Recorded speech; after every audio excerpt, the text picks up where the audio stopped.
नमस्कार दोस्तों, मेरा नाम दुर्गेश चतुर्वेदी है और आज मैं बात करने वाला हूँ आरसीडीएफ की जो वैकेंसी थी उसके बारे में। आरसीडीएफ ने जिसका जो कि आप जानते होंगे, जिसका पूरा नाम है राजस्थान कोऑपरेटिव डेयरी फेडरेशन, इसने 503 पोस्टों पे एक वैकेंसी जारी की थी, जिसकी एग्ज़ाम अभी हाल ही में हुई है। अभी काफ़ी जो स्टूडेंट हैं जिन्होंने एग्ज़ाम दी थी, उनके मन में कट ऑफ को लेकर या वैकेंसी की डिटेल्स को लेकर कई चीज़ें मन में है। आज इस वीडियो में हम उन सब चीज़ों के बारे में बताने की मैं पूरी कोशिश करूंगा कि आपके सभी सवालों का जवाब दे पाऊँ, और साथ ही जो कितनी कट ऑफ जाने वाली है, कैटेगरी वाइज जो कट ऑफ है, हम उस पर भी एक चर्चा करेंगे इस वीडियो के अंदर। जैसे कि आप सबको पता है कि असिस्टेंट मैनेजर के लिए 96 वैकेंसी थी, डिप्टी मैनेजर के लिए 27 वैकेंसियाँ थी, जनरल मैनेजर के लिए 4 थी, प्लांट ऑपरेटर के लिए 77 वैकेंसियाँ थी। सभी कई प्रकार की पोस्टों की अलग अलग वैकेंसी थी जो आप स्क्रीन पर देख पा रहे हो। मुख्यतः सभी के लिए, जैसे असिस्टेंट मैनेजर के लिए, डिप्टी मैनेजर के लिए, इनके लिए सभी के लिए एक एक्सपीरियंस मांगा था। उसके बाद में प्लांट ऑपरेटर के लिए सिर्फ आईटीआई मांगी थी, जो किसी भी ट्रेड में हो। बाकी सभी जो स्पेशल इलेक्ट्रिशियन के लिए, बॉयलर के लिए, ये जो फिटर वेल्डर, सबकी अपनी स्पेशल आईटीआई ट्रेड होनी चाहिए थी। बाकी प्लांट ऑपरेटर के लिए किसी भी आईटीआई ट्रेड के बंदे अप्लाई कर सकते थे।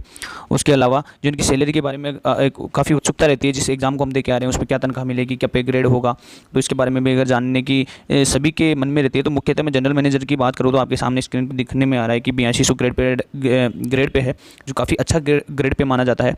और जो ज़्यादातर मुख्यतः अभी जो लोगों के मन में है, या स्टूडेंट जो सबसे ज़्यादा जिस वैकेंसी के लिए एग्ज़ाम देके आए हैं, वो प्लांट ऑपरेटर की है। तो इसकी 2400 ग्रेड पे है, काफ़ी अच्छी ग्रेड पे मानी जाती है। और इसका 2 साल का ट्रेनिंग पीरियड रहेगा। उसके बाद में आपको अच्छी सैलरी मिलने लगेगी। 2 साल तक आपको लगभग 10 से 12 हज़ार के बीच में सैलरी मिलेगी 2 साल तक। उसके बाद में आपको काफ़ी अच्छी सैलरी मिल जाएगी। और आप इसके बारे में जो बात करें अपन आरसीडीएफ की वैकेंसी के बारे में, तो ये आईबीपीएस ने ली थी, जो institute of banking personal selection जो बोर्ड होता है, उसने एग्ज़ाम ली थी। तो इसका मतलब है कि काफ़ी अच्छा बोर्ड है जिसने एग्ज़ाम ली है, और जल्दी से जल्दी वो रिजल्ट देने की कोशिश करेंगे। आईबीपीएस कभी भी अपने रिजल्ट को लेकर कोताही नहीं बरतता है, वो जल्दी से जल्दी अपने रिजल्ट को देने की कोशिश करता है। तो आज हम थोड़ी सी इसके बारे में और जानने की कोशिश करेंगे। दोस्तों, सबसे पहले मैं आपको कट ऑफ से पहले मैं आपको बोनस मार्क के बारे में कुछ बताना चाहूँगा कि जो पूर्व वर्कर थे, जो वहाँ काम कर रहे थे, जिनको एक्सपीरियंस है वहाँ काम करने वालों को, वहाँ उनको अगर 2 साल से कम एक्सपीरियंस वालों को 5 नंबर का बोनस अंक दिया जा रहा है। और जो वहाँ जो 2 साल से ज़्यादा का काम कर चुके हैं, उन्हें 10 नंबर का बोनस अंक दिया जा रहा है। जनरल की जो कट ऑफ जाने वाली है वो लगभग, ऐसे आप मानिए, लगभग मैं अगर आपको प्रश्न वाइज बताऊं तो लगभग जिसके 43 से 45 के बीच में जो प्रश्न जिनके सही होंगे, उनका सिलेक्शन आप लगभग पक्का मानिए। और ईडब्ल्यूएस, साथ ही इसके ईडब्ल्यूएस को भी ले लेता हूं मैं। ईडब्ल्यूएस में इसमें ज़्यादा अंतर नहीं होगा। एक मुश्किल से आप मानिए कि एक प्रश्न का अंतर या 2 नंबर का अंतर हो सकता है। अगर जैसे अपन 45 नंबर को माने, 45 क्वेश्चन को माने, तो मतलब कि 90 नंबर है, इसमें माइनस मार्किंग नहीं थी। कई करंट अफेयर्स के कई क्वेश्चंस थे जो थोड़े ट्रिकी टाइप थे, मतलब कि जो आंकड़ों पे आधारित थे, इसलिए इसकी कट ऑफ इतनी थोड़ा सा इसमें, मतलब मैं 5 अंक का बेनिफिट इसलिए देके चल रहा हूँ। वो 40 क्वेश्चंस के आसपास हल करके आएंगे। और मानिएगा, देखिए मैं आपको क्लियर कट और सही बात बताना चाहूँगा। लगभग 77 पोस्ट थी प्लांट ऑपरेटर के लिए। प्लांट ऑपरेटर के लिए लगभग 25 से 35 हज़ार लोगों ने इसकी एग्ज़ाम दी थी। तो आप मानिए, उनमें कई ऐसे बच्चे थे जो अदर एग्जाम्स की भी तैयारी कर रहे थे, तो उनके लिए जीके काफ़ी इतना टफ नहीं था, और ना ही मैथ इतनी टफ थी। मैं खुद भी एग्जाम देके आया हूँ, मेरे भी काफ़ी अच्छे क्वेश्चन सही हुए हैं। लेकिन अभी बात करें तो लगभग ऐसे मानिए कि आप इसमें 43 से 44 क्वेश्चन तक मानिए, आप इसमें 44 क्वेश्चन तक इनके ईडब्ल्यूएस के 44 क्वेश्चन तक, मतलब कि 88 नंबर तक जाने की संभावना कट ऑफ की रहेगी। अदर ओबीसी कैटेगरी के लिए मैं बात करूँ तो ओबीसी कैटेगरी के लिए 40 से 41 क्वेश्चन होने चाहिए थे। लगभग आप मानिए कि 80 से 82 नंबर कट ऑफ जाने के चांस ओबीसी कैटेगरी के बन रहे हैं। इसी के बाद जब मैं एसटी की बात करता हूं तो लगभग 32 से 34 क्वेश्चंस उनके सही होने चाहिए, मतलब कि उनके कट ऑफ जाने के चांसेस 64 टू 68 नंबर तक के हैं। अगर किसी को ये लग रहा हो कि एसटी के चांसेस कम हैं, कम नंबर की कट ऑफ जाएगी, तो भैया आप भूल कर रहे हो। इस बार कम पोस्टों के लिए बहुत ज़्यादा लोगों ने एग्ज़ाम दिया है। तो एसटी का भी 32 टू 34 क्वेश्चन सही होने चाहिए। लगभग 64 से 68 नंबर उनके आने ही आने चाहिए। 38 क्वेश्चंस जिनके सही हो रहे हैं वो कट ऑफ जाने वाली है। देखिए, मैं आपको निराश नहीं करना चाह रहा, लेकिन आपको एक हकीकत से आपका परिचय कराना चाह रहा हूँ। इतना पेपर वो हार्ड नहीं था, काफ़ी इजी क्वेश्चंस पूछे गए थे।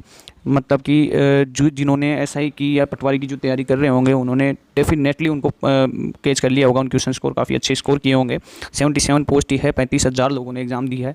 तो आप मान के चलिएगा, मैं आपको क्लियर और कट सीधी बात बताना चाह रहा हूँ। बाकी अदर जो यूट्यूब चैनल है उन्होंने बताया है कि इतनी से 30 नंबर वाली कट ऑफ है, मैं उसमें जाना नहीं चाहूँगा। मैंने जो वहाँ एनालाइज़ किया है, बतौर एक पत्रकार भी मैंने लोगों से बात करी है जिन्होंने एग्ज़ाम दी थी। वहाँ मैंने सेंटर पर भी बात करी थी कि कितने क्या क्वेश्चन पुटअप हो रहे हैं। मैंने क्वेश्चन को लेकर भी चर्चा करी थी, क्वेश्चन पूछे भी थे, आंसर किए भी थे। वहाँ ही जाना अपने आप ही सिद्ध होता है। जो अपन ने पहले एग्ज़ाम दिया है, अपन सब लोग जानते हैं, कई एग्ज़ाम उसको दिया है। मैंने खुद ने ये प्लांट ऑपरेटर के एग्ज़ाम में दे के आया हूँ, मुझे इसलिए मैं वहाँ अंदाज़ा लगा पा रहा हूँ। और बतौर पत्रकार भी मैंने एक वहाँ जब लोगों से बात करी थी, जब स्टूडेंट से बात करी थी मैंने कि क्या चल रहा है, कैसा क्या पेपर गया है, तो उनसे जब मैंने डिस्कस किया था तो लगभग ऐसे मानिए कि हर कैटेगरी की जो मैंने आपको कट ऑफ दी है, मैंने वही एनालाइज़ किया था इस चीज़ को, और वही वही जो सिचुएशन है उसके अकॉर्डिंग मैंने आपको ये कट ऑफ बताई है। दोस्तों प्रश्न आता है कि रिज़ल्ट कब तक आना है। दोस्तों ये महीना सितंबर का चल रहा है, लगभग आईबीपीएस एग्ज़ाम अपने जल्दी से जल्दी कंडक्ट करवाता है और साथ ही रिज़ल्ट जल्दी से जल्दी देने की कोशिश करता है। इसलिए मैं अंदाज़न बता पा रहा हूँ कि अक्टूबर मंथ में या फिर नवंबर तक लास्ट, अगर अपन ज़्यादा से ज़्यादा इस रिज़ल्ट को खींचें तो अक्टूबर से नवंबर के बीच में इस रिज़ल्ट की घोषणा कर दी जाएगी। और साथ ही साथ फिर आपको 10 दिन 15 दिन का जो पेपर जो तैयार करने के लिए आपको डॉक्यूमेंट्स के लिए टाइम दे दिया जाएगा। उसके बाद में आपको डॉक्यूमेंट्स वेरिफिकेशन करके आपको लगभग जनवरी या दिसंबर एंड तक आपको ज्वाइनिंग भी दे दी जाएगी। देखने में आ रहा है कि डेयरी के जो पुराने वर्कर्स हैं, संविदा कर्मी हैं, वहाँ के जो राजस्थान एकीकृत मजदूर जो संघ है उसके अध्यक्ष भी वहाँ थे, उन्होंने धरना प्रदर्शन किया है वहाँ। उन्होंने कई मांगे अपनी रखी है इस कोऑपरेटिव राजस्थान डेयरी फेडरेशन के सामने की जो पूर्व वर्कर हैं उनको ज़्यादा बोनस अंक दिए जाएँ या फिर उनको रिक्वायरमेंट में प्राथमिकता दी जाए। तो जबकि रिक्वायरमेंट बोर्ड ने पहले से डिसाइड कर लिया था कि जो 2 साल से कम एक्सपीरियंस वाले हैं उनको 5 बोनस अंक दिए जाएंगे और जो 2 साल से ज़्यादा एक्सपीरियंस वाले हैं उनको 10 बोनस अंक दिए जाएंगे। लेकिन उनकी मांगों को वो अपनी मांग को ये रख रहे हैं कि उन्हें लगभग 30 बोनस अंक दिए जाएँ, ताकि जो जिन्होंने वर्क काम किया है उनको एक काम की समझ है और उनकी भी नौकरी को सिक्योर हो सके। तो अदर मांगे, कई प्रकार की मांगे चल रही हैं। हालांकि मुझे नहीं लगता कि 30 अंक देना ठीक रहेगा या फिर उनको 30 अंक दिए जाएंगे बोनस के, ऐसा नहीं होगा। जो डेयरी फेडरेशन ने पहले से डिसाइड कर रखा है लगभग उसी बोनस अंकों को दिया जाएगा।